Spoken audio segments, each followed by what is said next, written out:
আসসালামু আলাইকুম। এই মুহূর্তে শুরু হয়েছে আমাদের ফসল উঠানোর মূল সিজন। এই মুহূর্তে আমরা উঠাচ্ছি আমাদের সরিষার ফসলগুলি। তাই রমজান মাসেও দিন-রাত এক করে এই কাজগুলি আমাদেরকে করতে হচ্ছে, কারণ এখন যেহেতু মূল সিজন।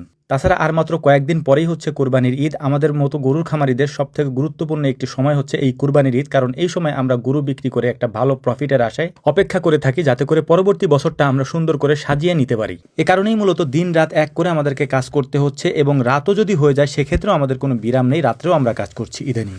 এখন যেহেতু সরিষা পেকে গিয়েছে, এই পাকা সরিষাগুলি আমরা বিভিন্ন জমি থেকে সংগ্রহ করে এক জায়গায় মজুত করে রেখেছি, এবং কিছু সরিষা আমরা ঝেড়ে মুছে একেবারে রোদ্রে শুকিয়ে তারপর রেখেও দিয়েছি আলহামদুলিল্লাহ। তবে আজকে আমরা যে জমি থেকে সরিষা কাটছি এটা হচ্ছে আমাদের সর্বশেষ জমি। এই জমির পরে আমাদের অন্য কোনো জমিতে আর সরিষা নেই, এটাই সর্বশেষ জমি যেখানে আমরা আজকে কাজ করছি। আমার মাথায় যে সরিষার বোঝাগুলি দেখতে পাচ্ছেন, এগুলি মূলত রাই সরিষা। এই রাই সরিষাটা পাকতে একটু দেরি হয়, যে কারণে এগুলিকে কাটতেও আমাদের একটু দেরি হয়। রাই সরিষার অন্যতম একটি বৈশিষ্ট্য হচ্ছে এই রাই সরিষার তেলের জগতের মধ্যে সব থেকে সুস্বাদু তেল। এই তেল দিয়ে সবকিছু আপনি রান্না করতে পারবেন, এবং এই তেলের স্বাদ সব থেকে বেশি আমার কাছে এখনো পর্যন্ত যেটা মনে হয়েছে।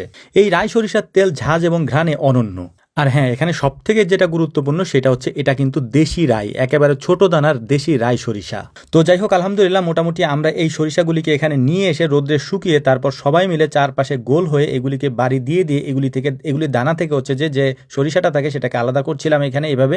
এর মাঝে ওদেরকে কাজে রেখে কয়েকবার মেলেও গিয়েছি। আপনাদের জ্ঞাতার্থে একটা জিনিস বলে নিই, আপনারা যারা বিশেষ করে আমাদের কাছ থেকে সরিষার তেল নেন, এটা সম্পূর্ণ কাঠের ঘানিতে ভাঙানো সরিষার তেল হয়। এবং আলহামদুলিল্লাহ আমরা যেহেতু দেশি রাই সরিষা এবং দেশি সেতি সরিষা নিয়ে কাজ করি, অর্থাৎ এটা ফলন উৎপাদন করার চেষ্টা করি এবং প্রতি বছর এটাই করি, তাই আলহামদুলিল্লাহ এটার ফলনও ভালো হয় এবং এটার তেলও সব থেকে ভালো হয় অন্যান্য তেলের তুলনায়। তো যাই হোক, এই সরিষার গাছ থেকে সরিষাগুলিকে আলাদা করতে করতে আমাদের প্রায় বিকাল হয়ে গিয়েছে। এখন এই সরিষাগুলির থেকে যে পাতাগুলি আছে, অর্থাৎ এর যে ফলের যে খোসাগুলি আছে, সেগুলিকে আমরা ছড়িয়ে নিচ্ছিলাম। এরপর এটাকে আমরা সুন্দর করে ঝেড়ে, চালন বা চালনি বলি আমরা, এটা দিয়ে ঝেড়ে তারপর হচ্ছে যে এটা থেকে সুন্দর করে বাকি যে ময়লাগুলি আছে বা এর থেকে যে পাতাগুলি আছে সেগুলিও আমরা আলাদা করে ফেলবো। তারপর এটাকে আমরা আমাদের যে ফ্যান রয়েছে এখানে, আমরা জেনারেটরও নিয়ে এসেছি, এটা থেকে উড়িয়ে তারপর এটা থেকে একেবারে ফ্রেশ যে সরিষাটা আছে সেটাকে আমরা এখান থেকে আলাদা করে নিব, যাতে এটার মধ্যে কোনো মাটি, কোনো ময়লা, কোনো ধরনের কোনো জিনিস এর মধ্যে না থাকে। একেবারে ফ্রেশ সরিষাটা এখান থেকে নিয়ে আমরা সরাসরি রোদ্রে দিয়ে মেলে দিয়ে আসবো, যাতে করে এটা থেকে আমরা তেল তৈরি করতে পারি। এর পাশাপাশি আপনাদেরকে আরও গুরুত্বপূর্ণ একটা কথা বলি, আপনারা অনেকেই আমাদের কাছ থেকে হচ্ছে যে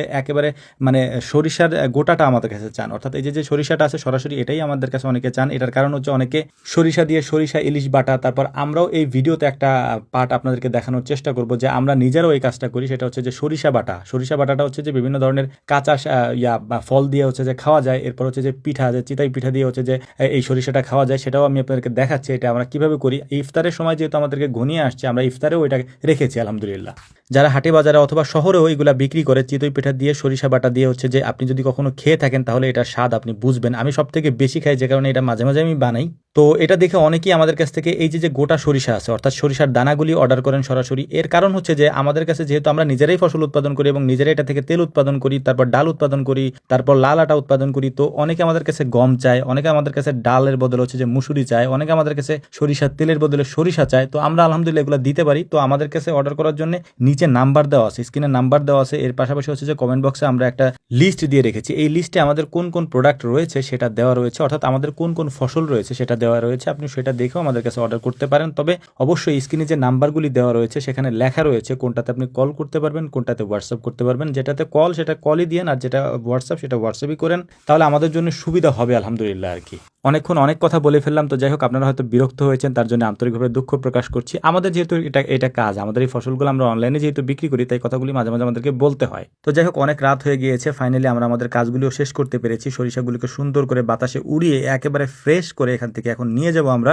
আশেপাশের মসজিদগুলি থেকে এশার আজান দিচ্ছিল, তাই আমাদের কাজ আরও দ্রুত করার জন্য আমরা চেষ্টা করছি, কারণ এশার নামাজ পড়তে হবে। এর পাশাপাশি তারাবির ওয়াক্ত হয়ে গিয়েছে, আমরা চলে যাব এখান থেকে। তো আমরা সময় মতো কাজটা করতে পেরেছি, এই জন্য আল্লাহ তাআলার শুকরিয়া আদায় করছি। তা না হলে হয়তো এই কাজটা করা সম্ভব হতো না। আল্লাহ তাআলা আমাদেরকে তৌফিক দিয়েছেন। আমাদের জন্য দোয়া করবেন। আসসালামু আলাইকুম ওয়া রাহমাতুল্লাহ।